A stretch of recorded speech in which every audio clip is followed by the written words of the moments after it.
Hi there. My name is Robert Dumont. I'm the sales manager for the Americas here at Antenova. Today I would like to talk to you about how to select and integrate the right antenna. A little bit about myself. Again, Robert Dumont, sales manager for the Americas. I've been in this market for over 25 years in technical sales, business development, and in marketing. I'm quite passionate about antennas, quite passionate about the wireless industry, and I'm very passionate about enabling our customers. Let's get started. How to select and integrate the right antenna for your application. Where do we start? First, we need to identify a few things at the very beginning. What is the use case? What is the application? How's it going to be used? What will be the orientation? How will it be mounted? What is the very best position for the antenna or the antennas on your PCB or within the enclosure? You must identify the proper PCB size for the antenna, the form factor for optimum performance. You need to identify the polarization. What is the key or the best polarization for the application? Where would you like to have peak gain, radiation pattern for the best performance? Required performance, what frequency bands, what wireless carriers, what subcategory classification, especially in cellular, and proper ground plane design. Please understand that the antenna has a symbiotic relationship with the host PCB. Selecting and integrating the right antenna. Be aware of surrounding materials, heat sinks, batteries, all sorts of metal parts, and wires, and cables, and ribbon cables. Multi-stack PCBs. Be aware that for proper antenna performance, we recommend 4 layers or more. Be aware of other antennas. Be aware of, as I said, batteries and displays, metal enclosures, metal parts, wires and cables, as I mentioned. And also understand that you will need a pi network, which is a tuning circuit between the antenna, down the transmission line, to the modem or the receiver. Antenna location on a PCB, very important. Important things to know. Antennas must have, I should say, a preferred optimal position, orientation, and with this orientation you'll get the optimum radiation pattern for your application. Ensure the chosen location can accommodate the type of antenna used. Review the design rules. They're always available in the data sheets. Remember clearance area, very important. Do not block the radiation pattern of the antenna.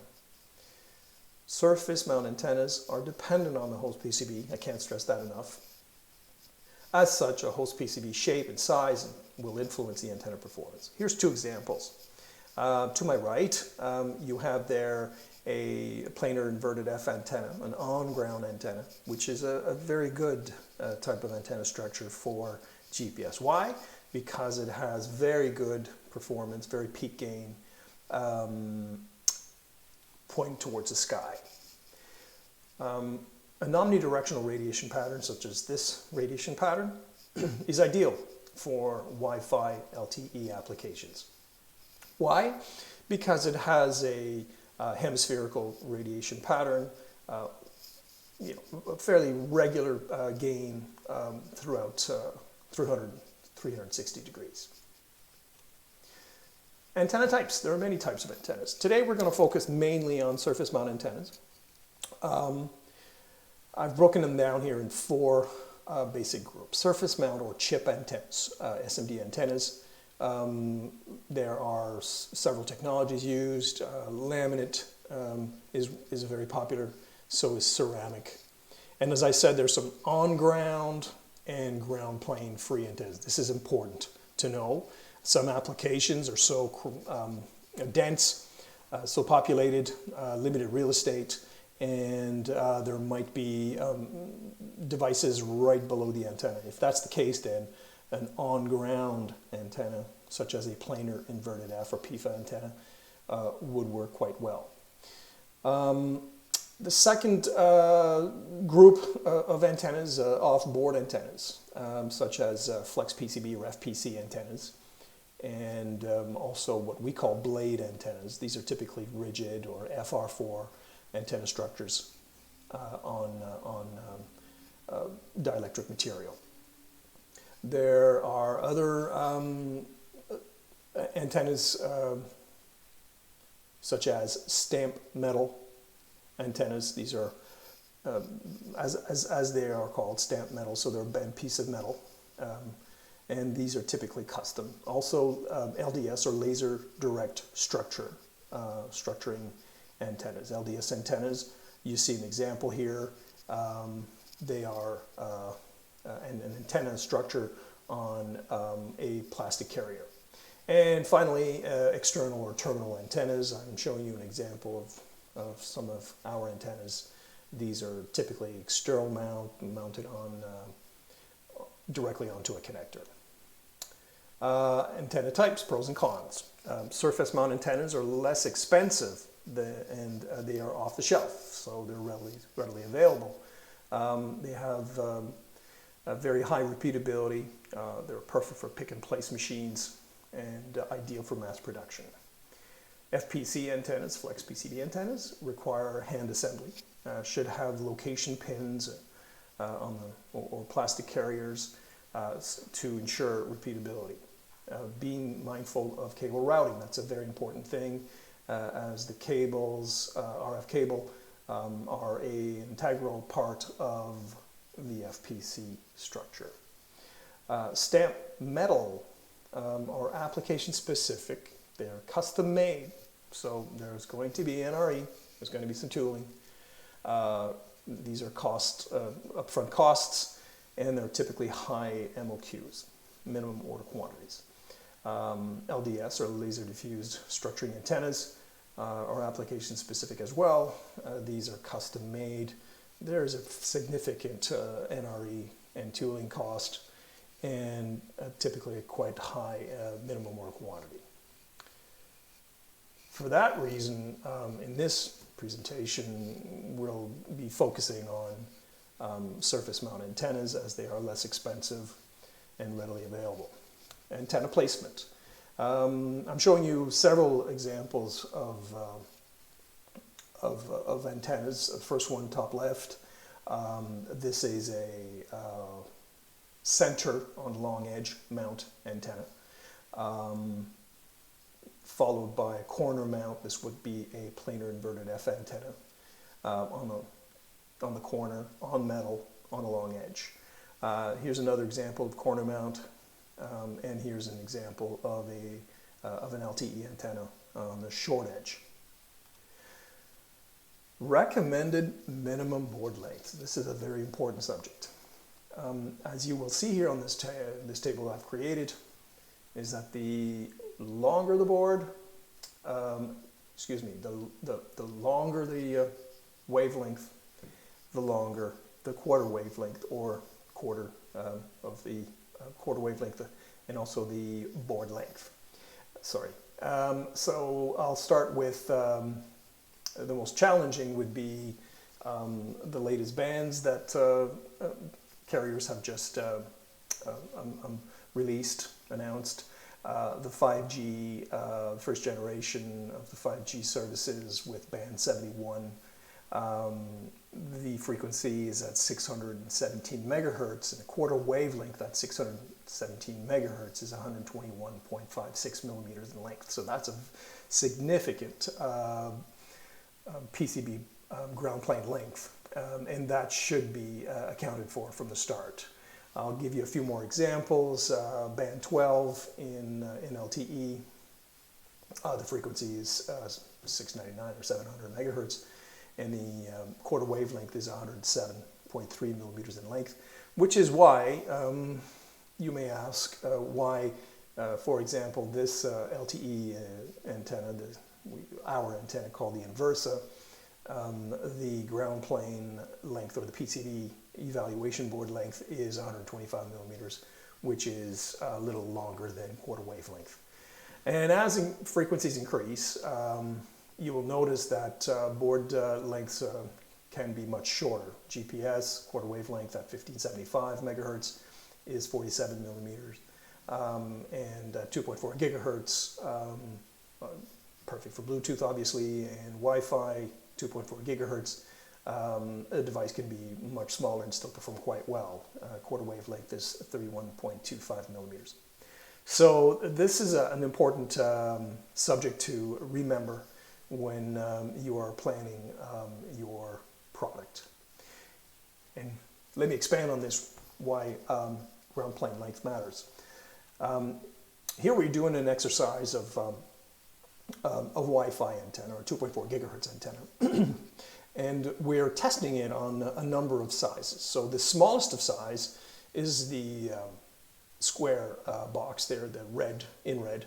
And what we've done is we've cut the ground plane, in this case it's an evaluation board, we've cut it down to 30 by 30 millimeters, which is the red box.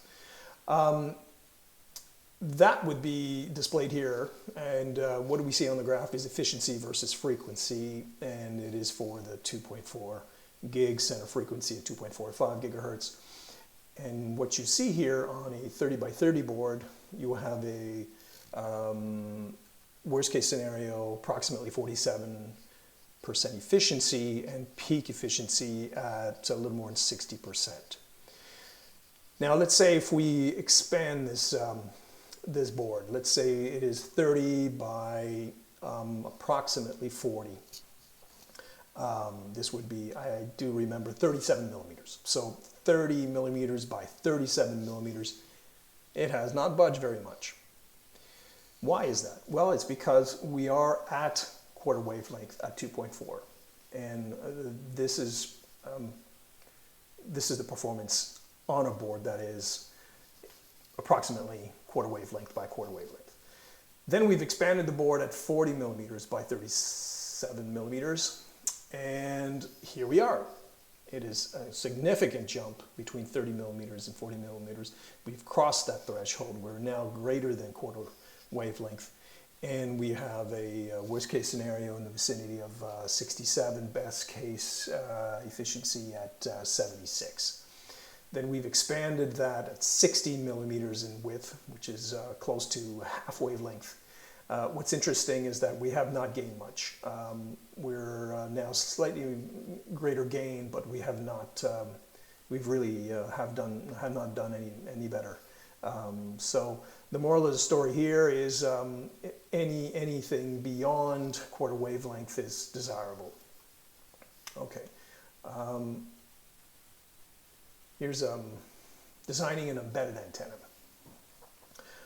especially for critical applications.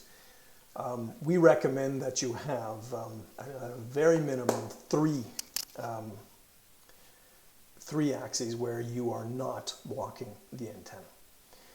Ideally 5. You should really keep components away from the antenna. Designing an embedded antenna now, we're talking about PCB structure. As I said before, we recommend 4 layers.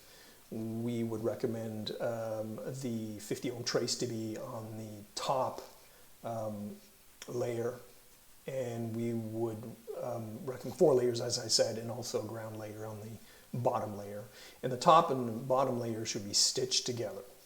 We recommend to flood as much of the PCB with ground plane and have lots and lots of vias. As I was showing you before, this would be the top layer, this would be the bottom layer, and what we see here are the vias stitching top and bottom layer. Matching circuit is what we're talking about now. All embedded antennas are subject to being detuned by the host device, by shape and size, and by other components, by the enclosure.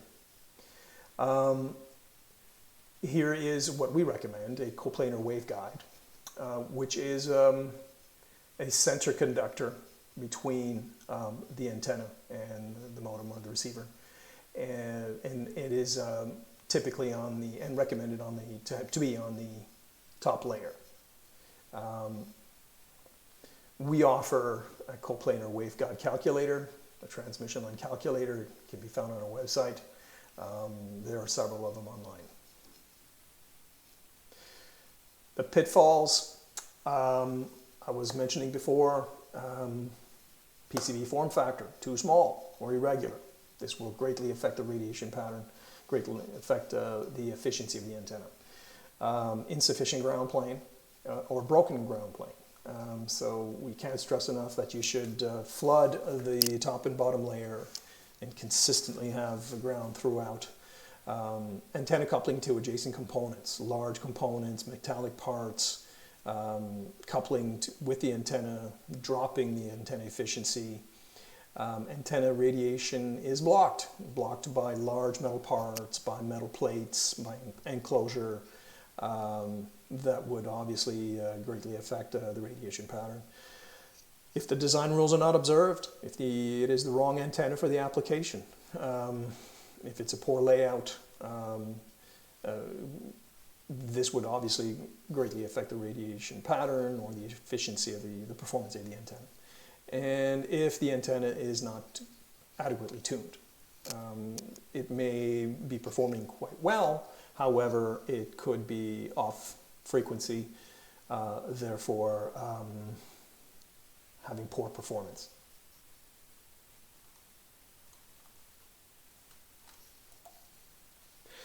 Here's an example of a product. We're using an evaluation board with multiple antennas to show you how to place several antennas on one board.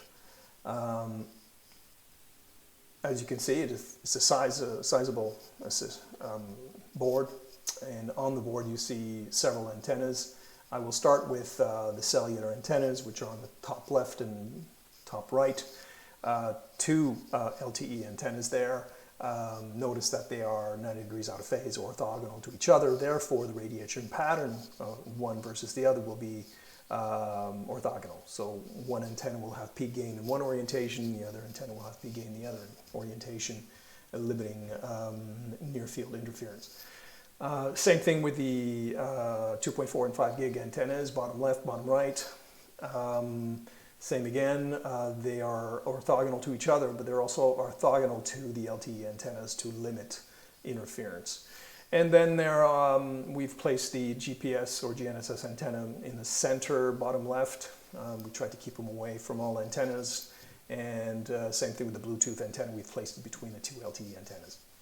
So this setup will perform better than if we had the two antennas coupled together in one corner.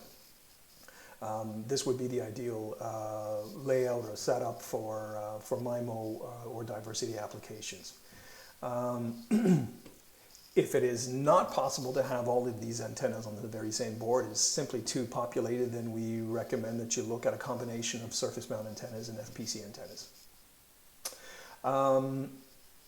If you wish to have more information, deeper understanding of this subject, I recommend that you go to Antenova.com under our integration hub. Thank you very much.